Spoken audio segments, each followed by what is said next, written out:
Mark was in his third year at med school here in the city, juggling classes and working part-time at the morgue. Yeah, the morgue.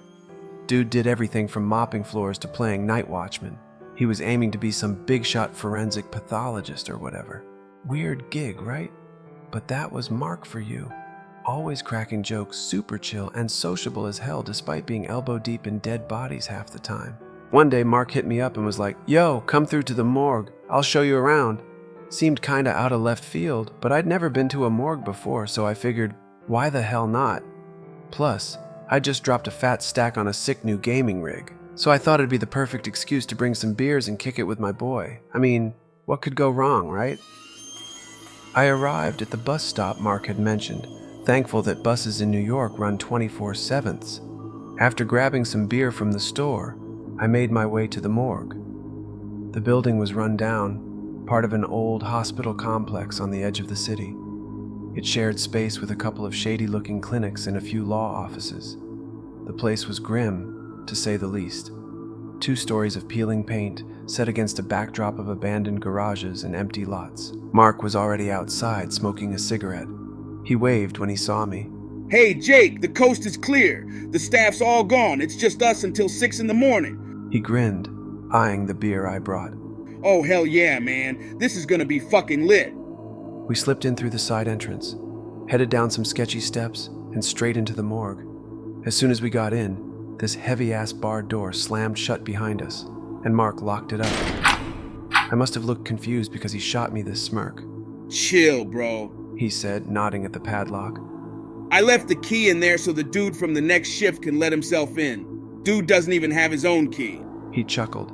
"We'll probably be knocked out by then anyway," he added, laughing that infectious laugh of his. "Honestly, the guy's a total idiot. Always forgetting stuff. Barely gets his job done." Mark continued, breaking into another contagious laugh. "But hey, he brings the best weed, so I guess that makes him a pretty solid friend." I glanced at my phone, hoping to check the time, but there was no signal this deep in the basement. Mark caught my look. "Yeah, no cell reception down here. There's only the landline if we need it." With that, he turned and we headed further into the building. The place was chilling. Fluorescent lights buzzed overhead. The air was thick with the smell of formaldehyde and antiseptics, and the narrow corridors felt like they were pressing in on me. We made our way to a small room off to the side where Mark stashed the beer. Then he led me to the real attraction, the cadaver room. Rows of metal slabs, each one holding a body. Old people, young people, all laid out like they were waiting for something. Some of the corpses had their heads tilted to the side, and I swear, it felt like they were staring right at me, like they were about to start a conversation or something. It gave me serious chills, and I could feel the goosebumps crawling up my arms. I just wanted to get the hell out of there.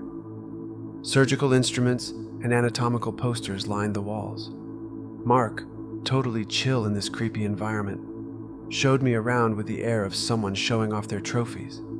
"These two," he said, pointing to a couple of bodies. "a young guy and girl, both about the same age, just came in today. Cops found them in a basement. Apparently a drug overdose or something.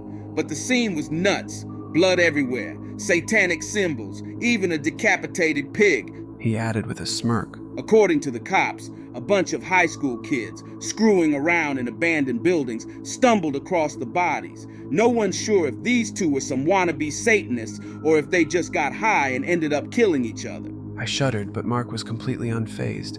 He yanked the sheet off one of the bodies, revealing a young woman, her skin pale and cold. His eyes lingered on her for a moment, with a lustful glance before he glanced at me with a smirk. "What do you think, Jake?" he said, his tone dripping with sarcasm. "Want to be alone with her for a while?" He paused for a second, then added with a sly grin. "You know, if you're up for some company, I wouldn't mind joining in." The twisted hint in his voice made my stomach turn. "Man, go fuck yourself, you sick necro," I shot back with a grin. "Let's just go drink." We left the corpses alone and headed back to the small room to get the party started. The beer flowed, and soon enough, the awkward vibe from being around all those dead bodies melted away. Alcohol really has a way of washing off the weirdness of hanging out in the world of the dead. Before we knew it, we'd lost track of time. Mark, as always, was killing it with his stories. The guy could talk about anything and make it sound epic. I was so caught up in laughing and trading stories that I almost forgot we were in a damn morgue, surrounded by corpses. But then something strange happened.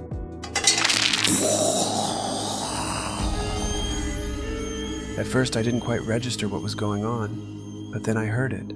A wet, slapping noise like something being dragged across the floor. The sound was rhythmic, echoing faintly down the hallway, and slowly began to fade, as if whatever was making it was moving farther away. I glanced at Mark, and from the surprised look on his face, I knew he heard it too. Mark didn't seem scared though, more confused. Oh, what the fuck? Mark muttered. Shift change guys here? What's he doing so damn early? Hope he brought my favorite stash? Or why the hell did he even bother showing up? Mark didn't immediately get up to check. He took another 10 minutes to finish his beer, still seemingly unbothered. Finally, he stood up and lazily walked toward the hall.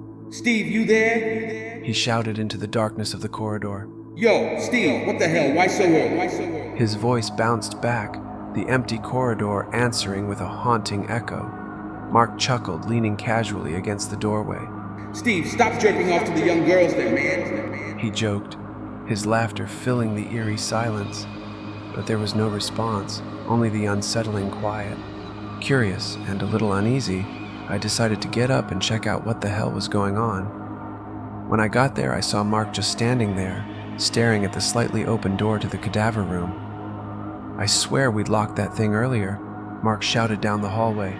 Steve, what the fuck, man? Why'd you open the damn door to the stiffs? His voice sounded nervous, and that alone put me on edge.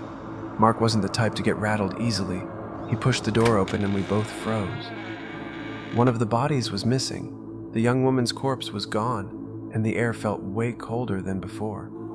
Mark made a hesitant step into the room. Jake, this is bad, he muttered, his face pale. We need to find that body. We split up, searching the nearby rooms. Suddenly, I heard Mark cursing loudly from down the hall. My heart skipped a beat and I bolted toward him. When I got there, I froze. It was her.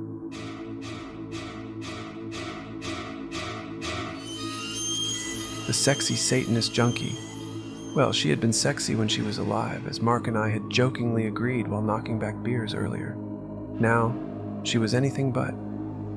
Her pale, blue-tinged skin was covered in bruises and bloodstains, and she was swaying over one of the medical carts, gnawing away at the other corpse like some nightmare creature. She was devouring the poor bastard's eyes, chewing up his hands, and slurping down the disgusting, thick corpse fluids with a nauseating, wet sound. A lump rose in my throat, and I barely held back the urge to puke up all the beer I downed earlier. Then, with a horrifying crack, she tore open the corpse's jaw, pulling it apart with inhuman strength. She dug her teeth into his tongue and throat, ripping them out as more of that sickening black fluid spilled onto the floor, pooling around the tiles in a sticky, revolting mess. I just stood there, absolutely stunned. My mind was racing. No fucking way. I thought for sure I was losing it, like the beer and weed had finally pushed me over the edge. None of this made sense. None of it felt real. I gagged. The sight was too much. Mark was the first to snap out of it. Who the fuck are you, bitch? What the hell are you doing? He yelled, his voice cracking. Without hesitation, Mark stormed toward the thing, anger and confusion all over his face. But as he got closer, the creature turned its disfigured, blood-smeared face toward him, twisted in a disgusting grimace. Its teeth were partially missing, but the fangs remained intact, sharp and menacing. Its cracked, dried lips barely clung to its decaying skin, adding to the horrifying sight. There was something about it, an overwhelming sense of demonic, otherworldly power that made the air feel thick and heavy. Suddenly, Mark's foot slipped on the disgusting pool of corpse fluid. No, fuck it! His confidence shattered in an instant, and he stumbled, panic setting in. Close the fucking door quickly! He screamed, fear now overtaking him as he scrambled back toward me. We slammed the iron door shut just as the dead woman started pounding against it from the other side, her inhuman screams echoing through the corridor. What the hell is going on? I gasped. That's not just a drug overdose. Mark was panicking, breathing heavily. A drug addict stoned out of her mind, he muttered, still trying to catch his breath. They must have thought she was a corpse by mistake, but she probably just shot up so much she looked dead. He glanced back at the door, wide-eyed. These addicts, man, when they're high, they're crazy strong. Not even a SWAT team could take her down right now. We need to call the cops, He added. But when we reached for the landline, it was dead. And our cell phones? No signal down here in the basement. Our only option was to try to escape and get to the street, where we could call the cops. But then we got hit with another nasty surprise. The key was gone. No fucking key! Mark shouted, his voice echoing off the walls. The damn lock was sealed tight, cutting off our way out. We stood there completely stunned, sobering up real quick. This was turning into a shit show fast, and we knew we were in deep. Then it hit us. The other body, the guy who had been lying next to the woman, was also gone. So, anyway, Mark stammered, barely able to get the words out. did you see that the other dude wasn't there? Right, I replied, the realization hitting me like a punch. That thing's still wandering around here. He's either in the bathroom or the storage room, and I bet the keys are with him. Look at those tracks. There were bloody footprints leading deeper into the morgue. Mark grabbed the fire axe, his face pale but determined. I reached for the fire extinguisher, figuring it was better than nothing. Jake, Mark said, gripping the axe tight. we're gonna have to take him down, and we need to hit him hard enough so he doesn't get back up. Forget about tying him up. That's not happening. I know these junkies. They're impossible to pin down in this state. Be ready, he's gonna fight like a demon. With our teeth clenched, still trying to wrap our heads around how messed up this was, we moved out.